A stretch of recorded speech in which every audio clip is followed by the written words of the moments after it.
instituto que soy, porque creo que muchas veces los padres no tenemos, porque también soy padre, no tenemos la percepción exacta de los riesgos de nuestros hijos y de sus conductas reales, ¿no? O sea, caemos un poco en esa situación de buena voluntad de pensar que nuestros hijos no van a caer en eso, ¿no? Y a partir de aquí se genera la impresión de que en todo caso será un problema de compañías, que hay que evitar ciertas compañías, cuando en realidad el riesgo lo tienen todos los jóvenes. Serán los otros, pero no nuestros hijos, ¿no? En mi caso, mi hijo no, ¿no?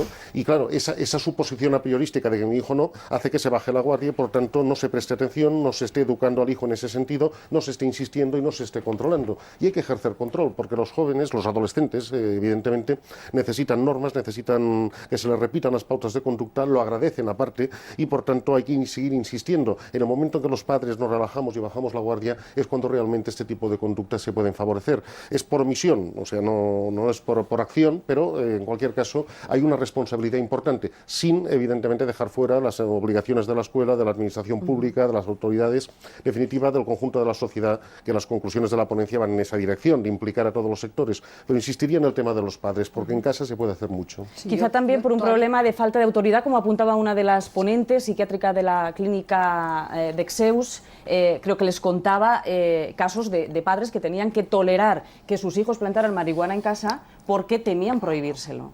Aquí hay dos cosas. En primer lugar, una generación, que es nuestra generación, en que el cannabis, el porro, era transgresor. O sea, la gente fumaba cannabis o fumaba un porro porque era una forma de transgredir a la sociedad.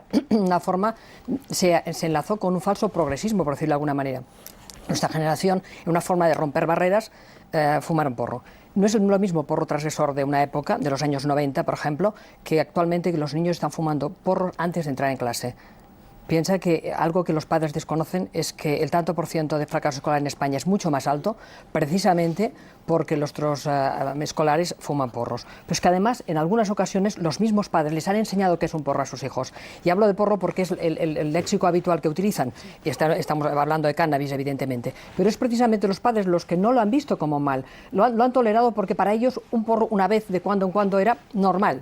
No es lo mismo cada día y a los 13 años, no es lo mismo a los 18 años. Fíjate, incluso las mismas asociaciones que defienden la liberalización del cannabis decían prohibirlo hasta los 18 años. Ellas mismas, o sea, incluso los mismos que defienden el cannabis o utilización libre a partir de la mayor edad, porque es cuando un cerebro está totalmente maduro, es cuando el niño ya no es un niño, es un adolescente, puede empezar a tomar decisiones y entonces las lesiones son inferiores. Esto es lo que debemos explicarnos a los padres y este temor que tú decías es muy grave, porque ha habido incluso casos, nos han explicado algunos ponentes, de agresiones a padres y a abuelos por no dejarles tener una planta de marihuana en casa. ¿Y qué les podemos decir, Nicolás, a los padres que tengan hijos adolescentes? ¿Qué tipo de conducta tienen que interpretar como un signo, una señal de que su hijo está en contacto con las drogas? Claro, es que hay parte de uno de los problemas que se ha detectado en la ponencia, ¿no? Es decir, como el tipo de drogadicto ha cambiado y ahora, digamos, no tiene pinta de drogadicto, pues parece que el problema desaparece.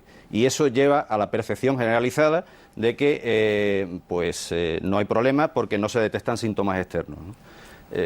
Hay una cuestión clave que es la información. O sea, yo creo que todos los que han comparecido y todos los grupos hemos insistido mucho en que es necesaria la información a los padres, en las escuelas, en las administraciones públicas, contactar con las organizaciones juveniles, la información sobre los efectos nocivos, que como el propio estudio incidía ya en su nombre de una manera predeterminada, porque los que propusieron la ponencia, en este caso CIU, ya eran conscientes al proponerla de que las drogas tienen efectos nocivos sobre la juventud, pues esa información es clave. Pero al mismo tiempo también algunos de los ponentes decía muy acertadamente, algunos de los comparecientes, que hay un problema de dejación de responsabilidades. Y claro, todos tenemos que asumir nuestra parte de responsabilidad. Él decía gráficamente, bueno, pues resulta que el padre delega en el alcalde delega en la policía el juez en los políticos en la sociedad y al final estamos todos dando vueltas y no afrontamos el problema, ¿no? Por tanto, respondiendo directamente a tu pregunta, yo creo que la principal herramienta con la que tienen que contar los padres es información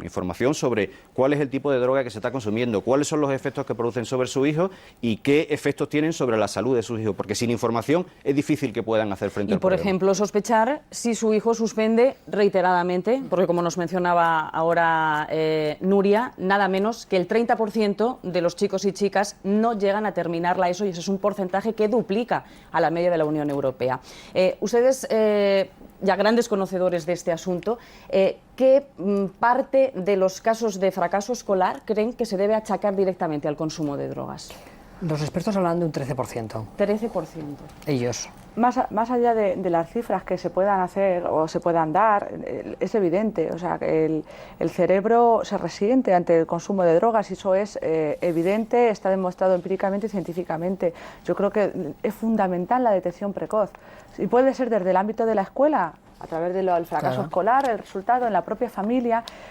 Los servicios de atención primaria representan un papel fundamental en la detección precoz del consumo de drogas y de la adicción a las drogas, y que todos, como muy bien decía el portavoz del Partido Popular, el senador Fernández, tenemos nuestro papel. Y es muy importante saber dotar a todos los que tenemos responsabilidades, desde el padre, desde el profesor, desde el médico, de una serie de herramientas para afrontar el problema, porque ahora la realidad es bien distinta. Ahora, como todos coincidimos, pues un toxicómano o un adicto a las drogas no se le ve a simple vista, y tenemos que estar alerta y tenemos que saber cómo reaccionar, cómo puede reaccionar un padre o un profesor ante un consumo esporádico o continuado de drogas, qué herramientas tiene que tener para afrontar la situación, cómo debe abordar la situación, qué debe hacer, y en eso coincidimos todos en que debemos dar pues esas pautas y contribuir para que todos desde nuestros diferentes ámbitos sepamos abordar el problema. El problema en los colegios, porque estamos hablando de que es muy fácil conseguir drogas en España, pues porque son accesibles y además cuestan baratas. Y por tanto, la mayoría de los menores, me imagino que tendrán ese contacto con las sustancias, con las drogas, en los mismos alrededores de los centros educativos, en la misma puerta de su colegio. Ustedes en las conclusiones de la ponencia proponen penalizar la tenencia de cualquier tipo de sustancia en las aulas. ¿Qué ocurre ahora? No está penalizado, se mira para otro lado, los profesores no tienen la información necesaria para detectarlo. Es que yo creo que hay o sea, en España no está penalizado la utilización, o sea, el consumo de drogas por el propio individuo, pero es que la gente no entiende que esto es para mayores de edad, que o sea, en menores de edad siempre ha estado penalizado, siempre ha sido penable. Siempre. El problema es que han confundido, y algunos profesores y maestros nos decían, pero si un chico lleva un porro, ¿cómo se lo voy a quitar si él lo puede utilizar para consumo propio? Y no, el niño no. El adulto es otra historia, pero el niño no. Y hay una confusión.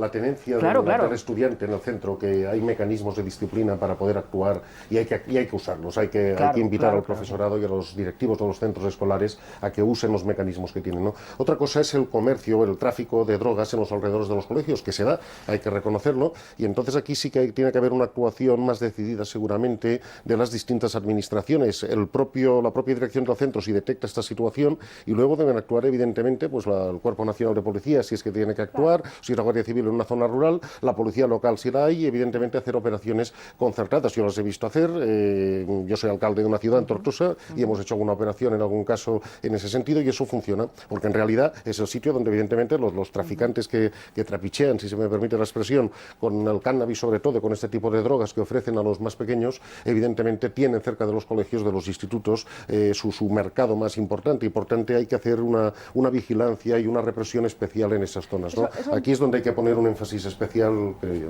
Es muy importante, y era precisamente una de las recomendaciones que se sacaron en la ponencia, el instar al Ministerio del Interior, al Gobierno y a las autoridades competentes para que se siga reforzando esas medidas preventivas y disuasorias, porque el plan que llevó el Ministerio del Interior de control del tráfico minorista de drogas en colegios y en centros de ocio ha obtenido un resultado muy bueno. Se han incautado grandes cantidades de drogas, relativamente grandes, teniendo en cuenta que es tráfico minorista, que no estamos hablando, es un plan especial para, como muy bien decía el senador Sabaté, pues para el trapicheo, para evitar el trapicheo y para disuadir a los pequeños traficantes el acudir a los colegios, a las zonas educativas y a las zonas de ocio y diversión a vender drogas. Yo creo que es una medida más que debemos seguir potenciando, y la ponencia lo ha valorado muy positivamente, y por eso insistíamos en una de las conclusiones en que se sigan manteniendo estos planes especiales de acción para combatir el tráfico minorista en los y en que se refuercen esos controles de seguridad. ¿Y deberían incluirse en los planes de estudio programas de prevención para que ya desde pequeñitos los niños sepan que tomar drogas es muy peligroso? Sin duda, esa es otra de las consecuencias de las conclusiones de la ponencia, y además de las propuestas que se realizan, ¿no? Es decir, la información tiene que ser exhaustiva.